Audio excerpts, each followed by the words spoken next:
Mesdames et messieurs, bonsoir. Bienvenue à cette soirée d'information portant sur le bilan de la mise en œuvre du programme particulier d'urbanisme, secteur Griffintown. Merci de l'intérêt que vous portez à cette consultation. Je m'appelle Francine Simard et je suis commissaire à l'Office de consultation publique de Montréal. Madame Isabelle Beaulieu, la présidente de l'Office, m'a confié la présidence de cette consultation. Je suis accompagnée par les commissaires Marie-Claude Massicotte et Denis Leclerc. Bonsoir. Nous sommes appuyés dans nos travaux par les analystes Soraya Boussetta et Joseph Chinda Kenfo. La soirée d'information se déroulera en français. Toutefois, les personnes qui voudraient s'exprimer en anglais lors de la séance de questions et de réponses du 7 juin pourront le faire. Today's session will be conducted in French. However, those who wish to ask a question or address the Commission in English during the questions-answers session on June 7th will be able to do so. Je souligne que les consultations de l'OCPM sont toutes en formule hybride. Chaque étape se déroule en ligne et en salle pour favoriser la participation du plus grand nombre. Sachez aussi que toute la population montréalaise peut participer à une consultation afin de se renseigner sur les projets susceptibles de modifier son cadre de vie. Tous ont le droit de faire valoir leur opinion afin d'éclairer et d'influencer les décisions des élus. Maintenant, passons à l'objet de la présentation de ce soir. Le Conseil municipal a mandaté l'Office de consultation publique de Montréal pour tenir une consultation sur le bilan de la mise en œuvre du programme particulier d'urbanisme, secteur Griffintown. Dans quelques minutes, la représentante de l'arrondissement du Sud-Ouest vous en présentera les grandes lignes. L'étape qui débute ce soir consiste à vous informer sur l'objet de la consultation et de rendre disponible toute l'information. Vous pourrez revoir la présentation et consulter la documentation en tout temps sur notre site Web. Une soirée de questions-réponses suivra mercredi le 7 juin. Vous serez alors invités à poser vos questions aux représentants municipaux. Il sera possible de le faire en personne, ici même à la piscine, ou par téléphone en direct via une tribune téléphonique. Viendra ensuite la deuxième partie de la consultation consacrée aux opinions des citoyens et des groupes intéressés. Diverses options seront disponibles, par écrit, en personne ou en ligne. Ceux qui souhaitent présenter leur opinion en personne devront s'inscrire au plus tard le 17 août. Les séances où les commissaires entendront les opinions en salle ou sur Zoom débuteront le 23 août. Nous invitons aussi les gens à exprimer leur opinion en ligne sur notre site Internet, et ce, dès le 8 juin. Les commissaires procéderont ensuite à l'analyse des opinions qui auront été soumises, rédigeront un rapport et formuleront des recommandations. La présidente de l'OCPM soumettra le rapport à la mairesse de la Ville de Montréal, rapport qui sera rendu public 2 semaines plus tard. Je rappelle que les rapports de l'Office ont une valeur consultative. Les décisions finales appartiennent aux élus. Comme vous le savez, l'OCPM est une entité neutre et indépendante. Les consultations n'ont pas pour objet de faire la promotion d'un projet ou d'une vision particulière. Les commissaires ne sont ni des élus ni des fonctionnaires. Ils n'ont aucun intérêt dans le projet soumis à la consultation et ils s'engagent à respecter un code de déontologie dont vous pouvez prendre connaissance sur le site Internet de l'Office. Je cède maintenant la parole à Marie-Hélène Binet-Vandal, qui est conseillère en aménagement, arrondissement du Sud-Ouest, qui vous présentera les détails du projet du bilan du programme particulier d'urbanisme, secteur Griffintown. Mais juste avant, je vous dirais que Mme Binet-Vandal est accompagnée de Marc-André Hernandez, qui est directeur aménagement urbain, arrondissement Sud-Ouest. Bonsoir. Qui est aussi, et vous, dans la salle, Mme Binet-Vandal et M. Hernandez sont aussi des collègues Madame Marion Demare, chef de division projet urbain, service de l'urbanisme et de la mobilité, et Amélie Bergeron, qui est chargée de projet, service de l'urbanisme et de la mobilité à la Ville. Alors, Madame Binet-Vandal, avez-vous besoin d'un petit rappel après 15 minutes? Oui, s'il vous plaît, merci. Très bien, je vous ferai un petit signe en 15 minutes. Merci. Donc, je vais essayer d'être le plus bref, mais il y a tellement de choses à dire avec Griffintown. Donc, je commence tout de suite la présentation. Donc, je prends pour acquis que plusieurs d'entre vous êtes des initiés de Griffintown, que vous connaissez quand même assez bien le quartier.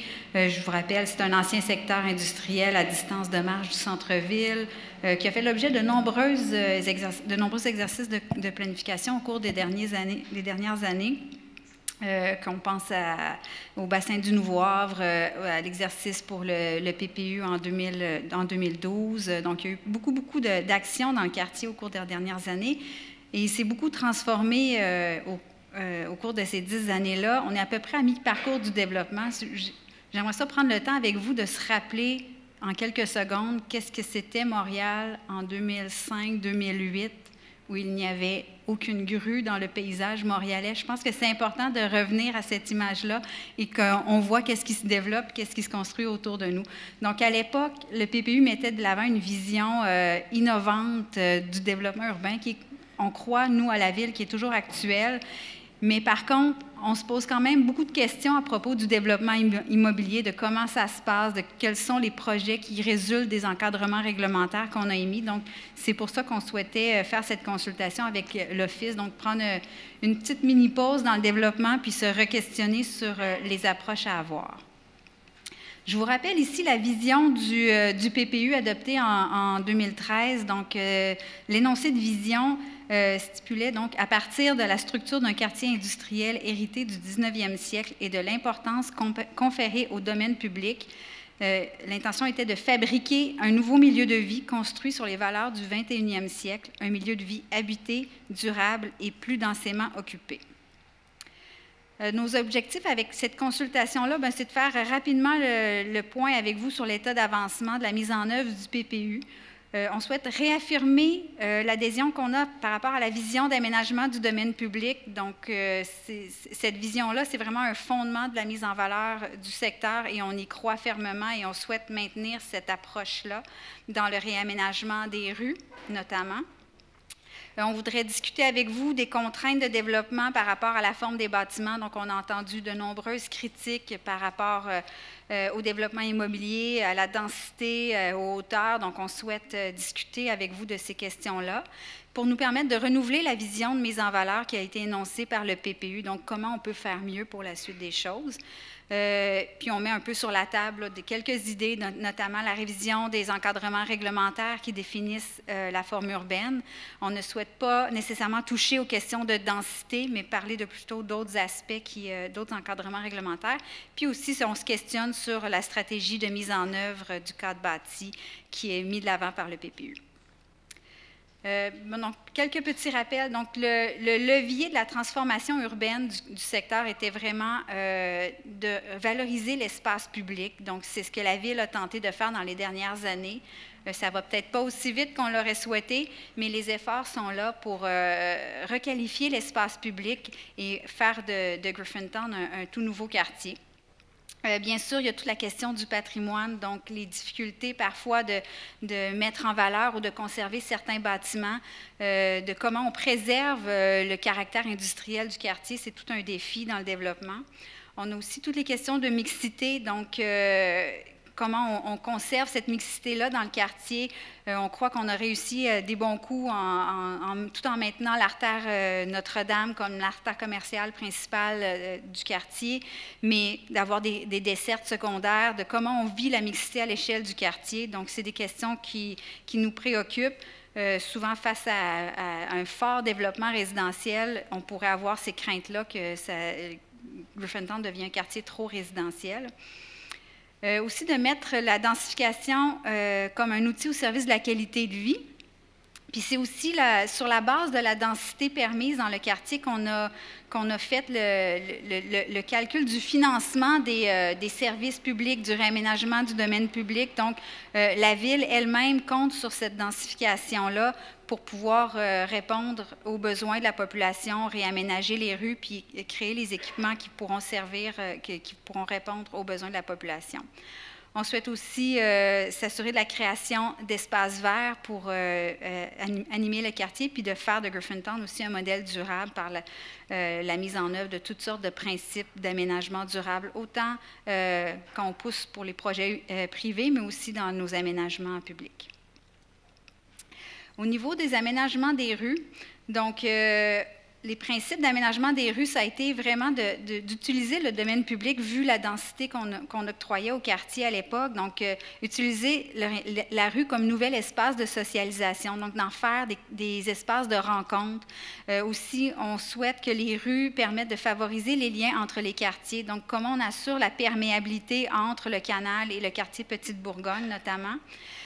On souhaite aussi améliorer la sécurité et la convivialité des espaces publics, donc apaiser la circulation dans les rues, tout en encourageant les déplacements actifs. Donc, avec ces intentions de départ-là qu'il y avait dans le PPU, il y a eu une poursuite d'analyse, de réflexion où la Ville a développé 4 nouvelles typologies de rues, donc les rues habitées, apaisées, hybrides et standards, où, selon le type de typologie de rue, on souhaitait prendre plus d'espace pour les piétons, les cyclistes, les circulations douces, plus d'espace pour le verdissement et moins de voitures dans les rues. Donc, avoir une nouvelle façon d'habiter la rue. Au niveau de la trame verte publique et privée, donc on avait différentes stratégies pour créer des nouveaux lieux de public dans le PPU Griffintown. On en a quelques bons résultats aujourd'hui qu'on peut voir. Donc, il y avait le réaménagement des rues selon le modèle des rues habitées.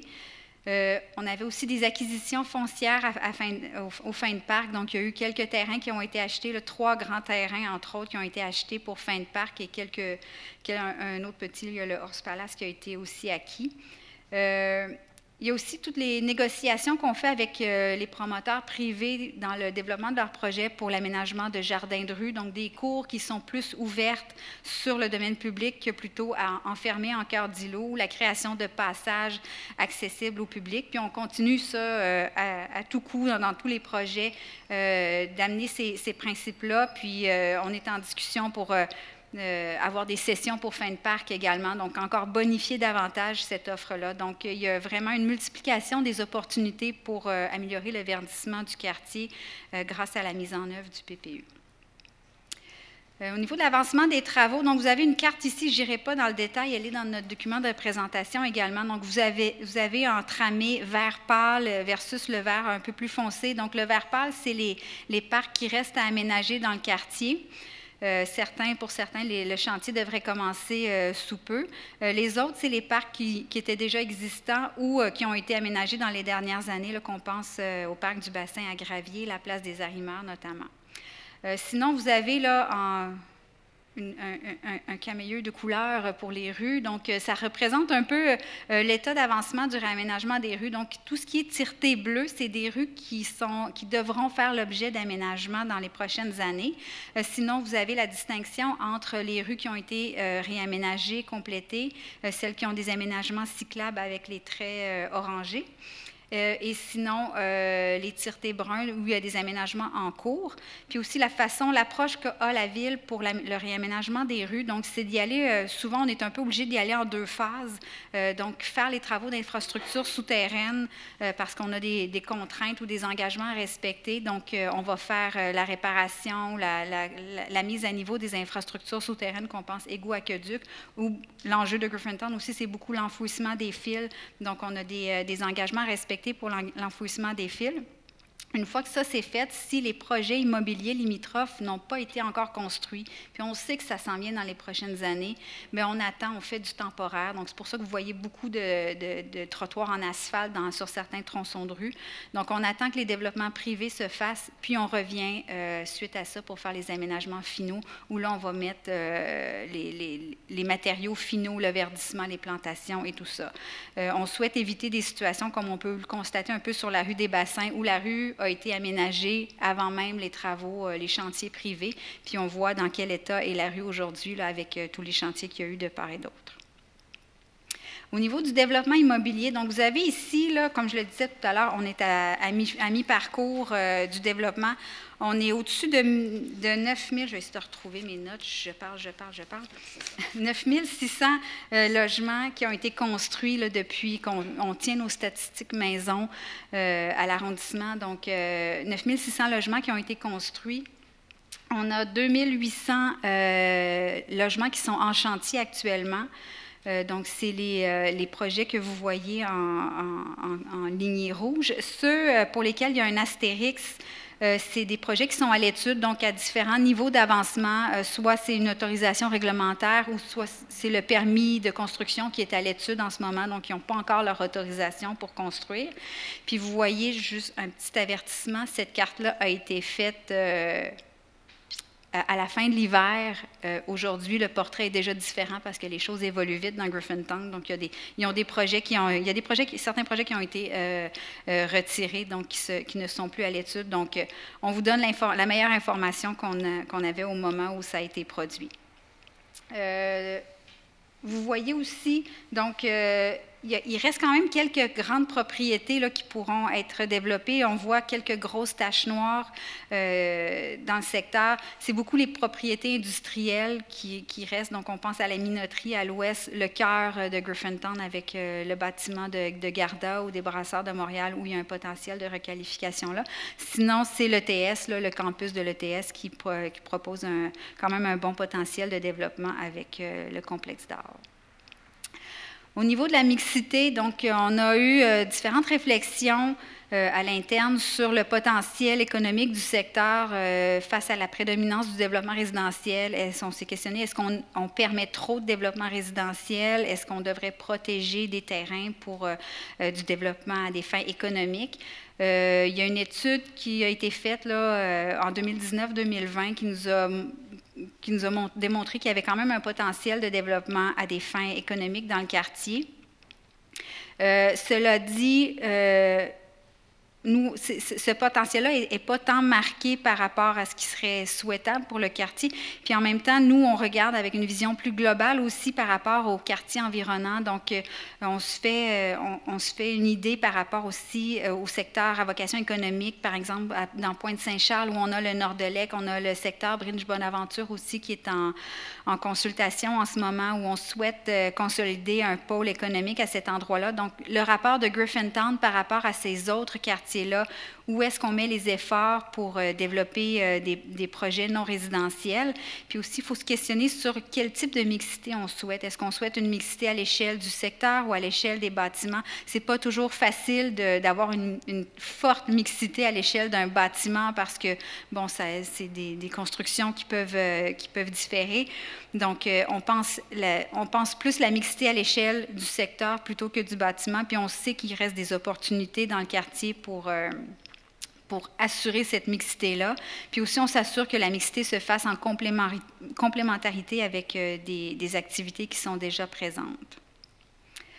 Au niveau des équipements collectifs, donc, c'est sûr que le quartier Griffintown, on entend souvent le discours comme quoi il y a un déficit d'équipements pour desservir la population. Cela dit, il y a quand même des équipements qui existent, qui sont situés légèrement à l'extérieur du quartier dans certains cas. Donc, je vous ai donné l'exemple ici du centre sportif Petite-Bourgogne ou la bibliothèque Saint-Charles, dont les rayons de desserte couvrent le secteur Griffintown.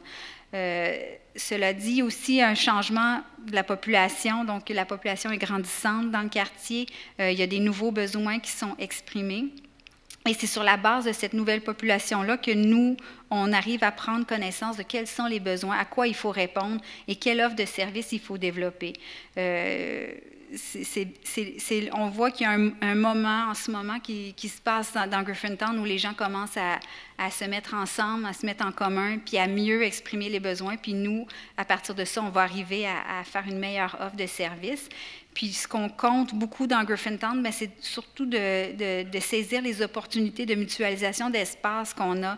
Donc, on pense à certains pavillons dans les parcs. Je vous donne l'exemple au Square Gallery, à l'angle des rues Wellington et Murray, où il y a un petit bâtiment qui sera cédé à la Ville dans le cadre d'un accord de développement qu'on a avec Devimco. On souhaite qu'il y ait des activités communautaires ou culturelles qui puissent aller dans ce bâtiment-là. Donc, ça sera un petit pavillon dans un parc qui sera occupé à des fins communautaires. On a aussi le partenariat qu'on travaille avec MR63 pour les accueillir à la place William Dow. Donc, c'est un organisme qui va faire de l'animation culturelle dans le quartier. Et puis, l'arrondissement aura certainement une offre de services qui pourra être accueillie à cet endroit-là.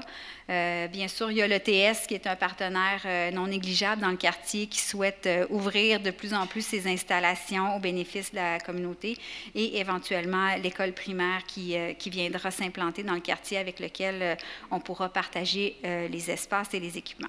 Comme vous l'avez demandé, notre répondant, oui. C'est Bon, hey, c'est bon. On ne lâche pas.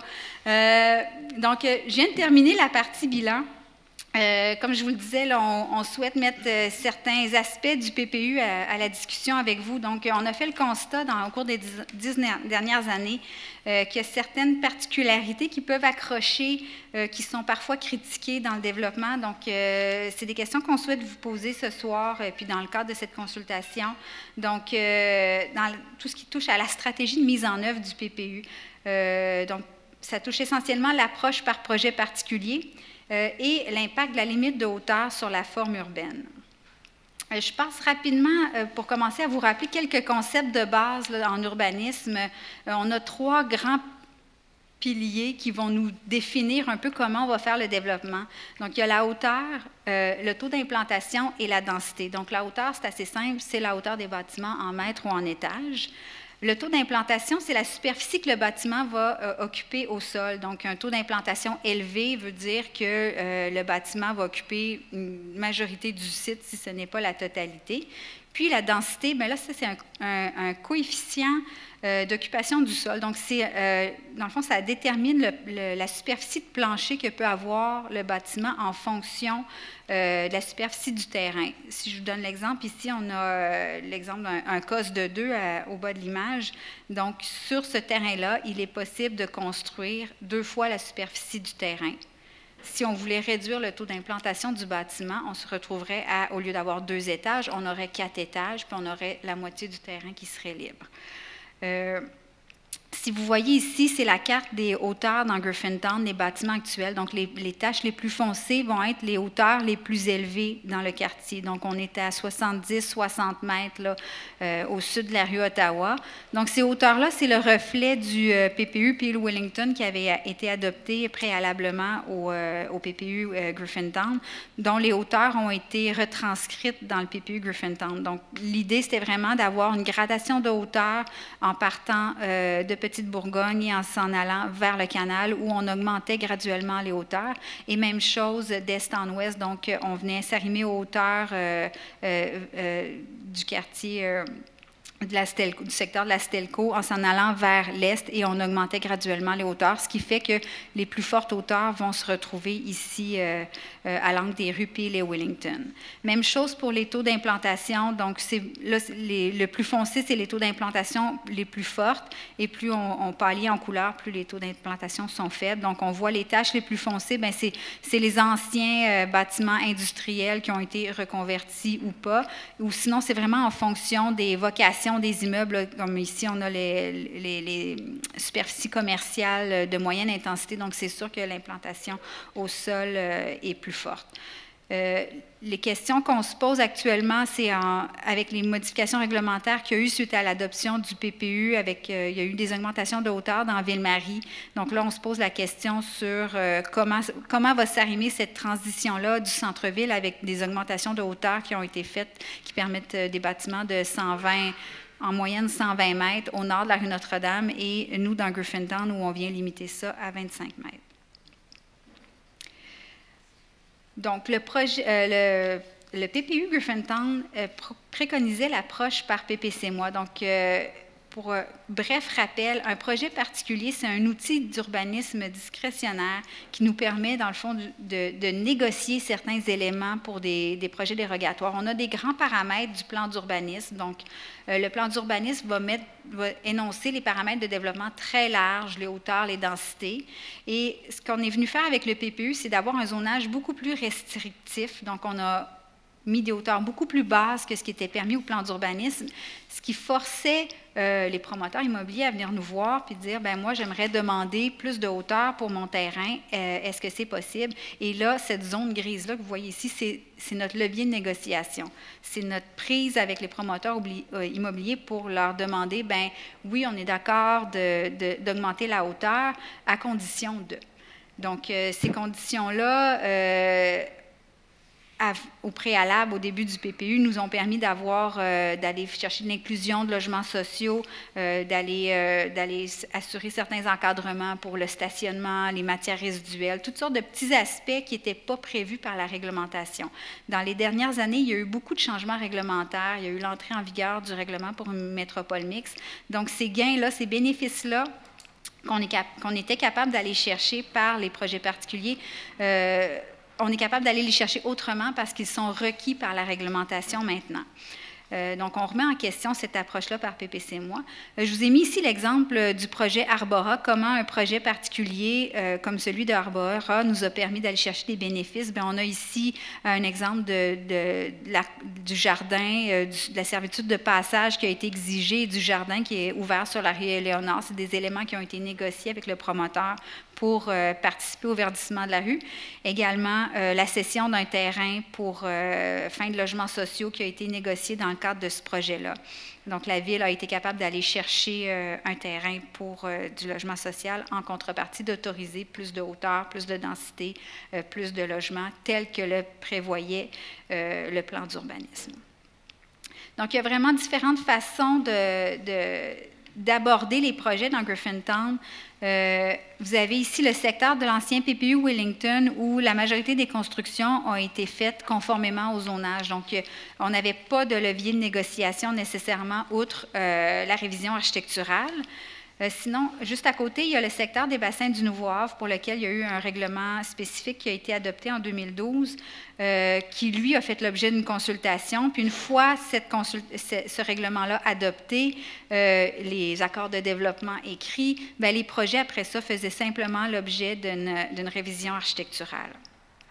En dehors de ça, bien, on est vraiment allé au cas, par projet particulier, d'où l'impression souvent de la population qu'on autorisait toujours des projets dérogatoires. C'était le modus operandi du PPU. C'était ce qui était souhaité et souhaitable à l'époque. Aujourd'hui, ça l'est peut-être moins. On est devant des enjeux de développement immobilier, de crise du logement, puis on souhaite promouvoir le développement et assurer l'atteinte des paramètres du plan d'urbanisme. Donc, on remet un peu en question cette approche-là de peut-être mettre à niveau nos paramètres réglementaires, puis en contrepartie, développer des nouvelles approches de participation citoyenne pour s'assurer que les gens continuent à être consultés, participent à l'élaboration des projets, aient leur mot à dire, mais d'une manière différente que l'approche par projet particulier qu'on avait au préalable. Au niveau de la forme urbaine, bien, on a entendu, comme tout le monde, là, les nombreuses critiques qu'il y a par rapport à la densification du quartier. Donc, pour répondre à ça, on souhaite un peu revoir l'approche. Donc, après 10 ans de développement, on se rend compte que les paramètres de densité et les limites de hauteur sont peut-être trop proches l'un de l'autre, puis ça crée une redondance dans la forme des bâtiments. Donc, la hauteur limite l'atteinte du potentiel de densité, puis ne donne pas assez de flexibilité pour moduler les constructions, avoir des gradations de hauteur, avoir des bâtiments qui vont répondre aux particularités de chacune des rues sur lesquelles ils se retrouvent, donc des volumes bas, des volumes hauts. Les paramètres actuels sont plutôt contraignants, puis limitent l'espace qu'on peut libérer au sol et la qualité des espaces à créer. Donc, on propose 7 nouveaux principes d'encadrement de la forme urbaine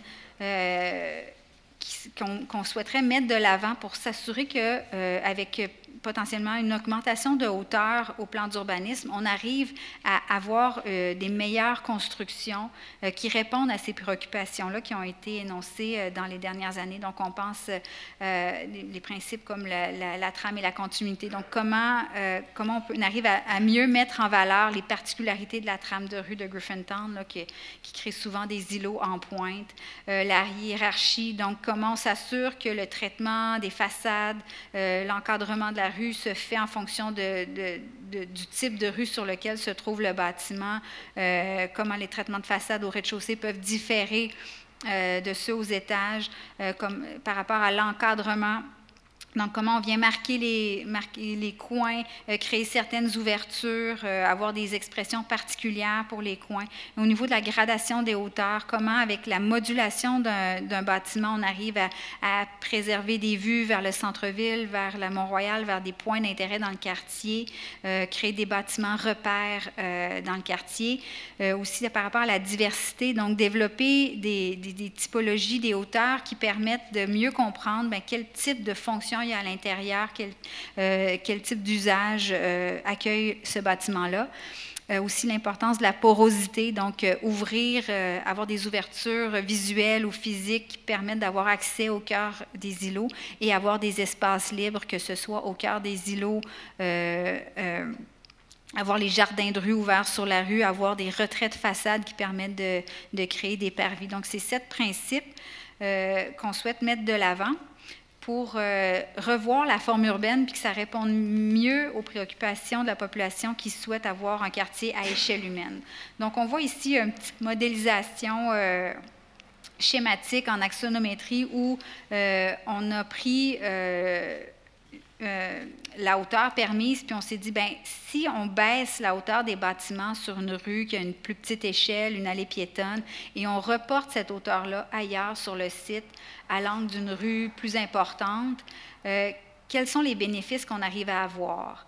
Donc, ça nous permet de créer des passages à travers de l'îlot, d'avoir un meilleur arrimage avec un bâtiment patrimonial qui aurait au coin de la rue. Donc, on aurait un rappel en termes de lecture du paysage où les hauteurs sont plus appropriées sur la petite rue locale versus le report de la hauteur qui se fait à un endroit qui est capable de l'accueillir parce que la trame de rue est plus large à cet endroit, d'avoir des jeux de retrait de façade qui permettent d'avoir une lecture d'un bâtiment d'intérêt qui est plus loin, également d'avoir des gradations de hauteur qui permettent d'avoir une lecture différente selon l'échelle de la rue, d'avoir des percées vers le centre-ville, par exemple. Et puis ici, vous avez des exemples un peu en perspective des paramètres actuels versus une modulation de hauteur. Donc, avec nos paramètres actuels qui limitent souvent 25 mètres la hauteur, on se retrouve à voir sur certains îlots, le fond de scène, on est limité avec ce qu'on peut faire au niveau de l'atteinte des superficies constructibles qui ne permet pas de créer ces percées-là qu'on souhaiterait pour relier les quartiers, alors que si on reporte une partie des superficies constructibles ailleurs sur le projet en hauteur, ça nous permet de libérer de l'espace au sol, de créer ces passages-là, d'avoir des parties de bâtiments de plus faible hauteur qui permettent de créer les ambiances à échelle humaine qu'on souhaite dans le quartier. Même chose ici, l'implantation typique de Griffintown, d'avoir un long mur aligné à 0 avec le domaine public. Si on prend une partie de ces superficies de plancher-là et on les reporte en hauteur plus loin sur le bâtiment, on crée ces petits accidents-là dans la trame où on vient créer des espaces d'animation. On peut s'imaginer ici qu'il y aurait un commerce au rez-de-chaussée, puis il y aurait un petit café-terrasse, par exemple. Même chose ici, une modulation de hauteur qui nous permettrait d'élargir l'espace public ici, puis de créer cette percée qui nous donne accès visuellement au centre-ville et au Mont-Royal. Donc, à quoi ça sert de vous amener toutes ces nouvelles idées-là? Il y a la moitié du développement qui est faite. Il reste encore la moitié à développer. Puis, on vous a illustré ici les zones d'action qu'on a qui pourrait, avec ces nouvelles stratégies de mise en œuvre-là, pourrait être profitable à ces secteurs-là. Donc, on a toute la portion ouest de Griffintown qui présente encore un potentiel de redéveloppement. Le secteur centre entre les rues Ottawa et William, tout le campus de l'ETS aussi qui a des projets de développement dans les prochaines années, et les abords du bâtiment pont avec le pôle du bassin Peel, avec une propriété de la SHDM, la Société immobilière, la Société d'habitation et de développement de Montréal, là, qui doit faire un développement ici. Donc, c'est vraiment ces secteurs-là qui sont nos potentiels de développement pour l'avenir, puis avec lesquels on aimerait aborder cette nouvelle façon de voir la forme urbaine pour améliorer l'échelle humaine de Griffintown.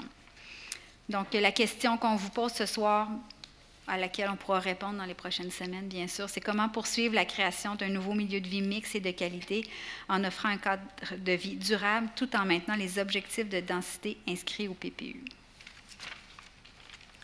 Merci. Merci. Vous êtes arrivée à 30 minutes pile.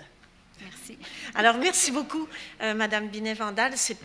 Évidemment, ce n'est pas la soirée des questions-réponses, mais pour le bénéfice de tous, les commissaires souhaitent quelques petites précisions. Je vais commencer avec une demande de précision dans votre bilan en ce qui a trait à l'aménagement des rues. Vous parlez de 4 typologies de rues habitées, apaisées, hybrides et standards. Est-ce que vous pourriez nous préciser la différence entre chacune de ces typologies, s'il vous plaît? Oui, en fait, les rues habitées, ben, on les connaît souvent sous le nom de rues partagées. Maintenant, là, on a créé le terme rue habitée avant que le ministère des Transports s'approprie et officialise le terme, je crois. Donc, c'est vraiment des rues où il y a très peu de stationnement. Souvent, c'est pour des cases de stationnement de courte durée où la chaussée est réduite au maximum. Et puis, on met de l'avant les circulations douces et le verdissement. Là. Dans certaines coupes de rues, quand on les dessine, ces rues-là, l'arbre est quasiment planté au centre de la rue versus collé sur les bâtiments. La rue du Shannon, qui a été réaménagée entre les rues William et Ottawa, oui, c'est ça. Donc, qui est un exemple de rue habitée. Il y a les rues apaisées qui sont également à priorité piétonne, où il y a le trottoir élargi, puis on maximise la plantation. Donc, l'exemple qu'on peut vous donner, c'est la rue Rioux, entre les rues au sud d'Ottawa, entre des bassins et Ottawa. Sinon, les rues hybrides, c'est les axes de mobilité active. Donc, c'est William et Ottawa où on a la piste cyclable, où on va avoir d'un côté de la rue un trottoir très, très large avec un maximum de plantation. Puis sinon, c'est les rues standards. Donc, la rue des Bassins, là, c'est l'exemple, entre Richemont et du Séminaire, c'est l'exemple qu'on peut vous donner. Ça respecte les normes de la ville. Donc, c'est des rues où il va y avoir du stationnement où l'espace le permet. Sinon, on essaie de faire un maximum de plantation, mais c'est vraiment sur la base des normes habituelles de la ville. Merci. Merci. Madame Massicotte. Oui, dans votre bilan mixité, pouvez-vous nous donner des précisions sur la mixité à l'échelle du secteur et mixité à l'échelle du bâtiment? Nous donner la distinction, en fait. Oui, en fait, la mixité à l'échelle du secteur, c'est vraiment...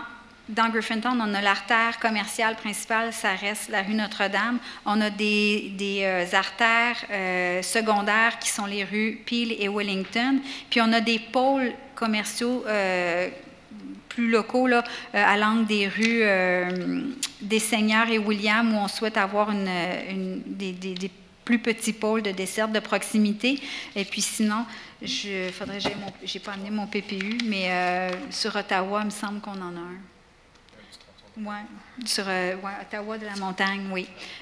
Donc, on a ça, c'est la mixité à l'échelle du quartier versus la mixité à l'échelle d'un bâtiment. Bien, ce qu'on va voir beaucoup actuellement, c'est une mixité qui est plutôt un rez-de-chaussée commercial, un deuxième étage commercial parfois, mais ça s'arrête là, le reste étant souvent résidentiel.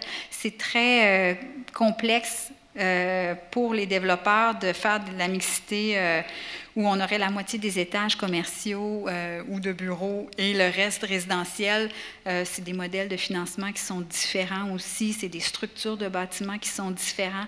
Donc, souvent, on va se limiter dans les bâtiments à une mixité au niveau des rez-de-chaussée. Puis le reste va être résidentiel. C'est très complexe de faire ça dans des proportions plus équilibrées dans l'échelle d'un même bâtiment. Merci. Monsieur Leclerc? Oui, lorsque vous parlez des taux d'implantation, évidemment, il y a plusieurs termes techniques. Tout simplement, vous avez parlé des COS et des CES. C'est les acronymes Oui. de quel mot, ces deux expressions-là, qui sont importantes dans les documents? Oui. Le CES, c'est le coefficient d'emprise au sol. Donc, c'est vraiment la superficie du terrain qui est occupée par le bâtiment. Donc, si on regarde l'image ici, ça serait un CES ou plus simplement un taux d'implantation de 50 %. Donc, le bâtiment occupe seulement la moitié du lot, 50 %, alors qu'ici, il occupe 100 % du lot. Dans Griffintown, on est dans des taux d'implantation moyens, je vous dirais, de 60 %. Il y en a qui le sont plus, il y en a qui le sont un petit peu moins, mais ça tourne autour de 60-70 %. Au niveau du COS, c'est le coefficient d'occupation du sol. Donc, ça, c'est vraiment... J'avais noté une bonne définition ici, là, je vais vous la lire. Non, je ne l'ai pas noté, c'est pas vrai. Dans le fond, le COS détermine la superficie constructible sur un terrain.